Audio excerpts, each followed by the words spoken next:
Je m'appelle Jessica, j'ai 17 ans depuis le mois de février et je suis en première L. Je suis plutôt intéressée par les langues et ça c'est assez un rapport du coup avec mon parcours. Je suis née au Portugal, à Lisbonne, ou juste à côté de Lisbonne, et je suis venue en France quand j'avais 6 ans. Et mon papa il habitait déjà à Paris, mais allé à Marseille au début parce qu'ils sont séparés depuis que je suis toute petite. J'ai commencé l'école ici. Pour parler, c'était un peu la cata. Je savais pas dire grand-chose en CP. J'ai habité à Marseille, à Nice, puis dans le nord, vraiment dans le nord, dans la campagne. Ça, c'est un avion. On dirait pas. J'ai dû très vite m'habituer au changement et du coup, je changeais très souvent d'amis. J'ai toujours été, disons, apte à vraiment me lier avec les autres. Quand j'étais au collège, j'ai pris une grande décision. Le collège, ça s'appelait le collège Saint-Exupéry, où j'ai rencontré les meilleurs profs du monde qui m'ont conseillé en fait d'aller en internat. Ça faisait encore un grand changement au final dans ma vie. Et puis cette fois-ci, c'était différent parce que pour le coup, je devais habiter avec des personnes que je connaissais pas. Je me suis fait encore de nombreux amis où je vivais avec, se réveillais avec, mangeais avec, tout ça. C'était vraiment ambiance colonie de vacances, ça s'est super bien passé. À la fin de l'année, on avait donc un spectacle et on m'a forcée à chanter.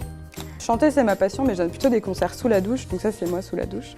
Et donc, oui, donc le spectacle de fin d'année, il y avait une énorme scène et je vois tous ces projecteurs, toutes ces lumières sur moi avec un micro qui m'attend au milieu de la scène et c'était l'une des choses les plus terrifiantes de ma vie. Tout votre corps fait boum boum et vous avez l'impression que vous allez exploser. On a vraiment l'impression d'être seul face à toutes ces personnes qui vous regardent et qui attendent que vous chantiez et je me mets à chanter. Les premières notes, elles étaient horribles, mais ensuite, on a tous mes amis en fait qui ont commencé à applaudir et genre à crier mon nom et c'était hystérie. Je me sentais vraiment mieux et puis là, j'ai eu un sentiment en fait qui m'a prise en fait d'un coup. Je me sentais tellement bien et puis je délivrais vraiment cette musique. Donc c'était vraiment génial pour moi. C'est là que je me suis rendu compte que si tout le monde pouvait un peu oublier ses peurs et en tout cas vivre le moment et quand on est vraiment soutenu par des personnes comme ça, eh bien on arrive à des choses formidables. Et je pense que c'est le conseil un peu pour tous les étudiants en fait. De pas stresser autant et de pas se dire qu'on va rater en fait. Parce que même si on rate, au final on pourra toujours se rattraper. Mon conseil à vous tous, c'est oui, entourez-vous des bonnes personnes et confiance en vous. Une fois que vous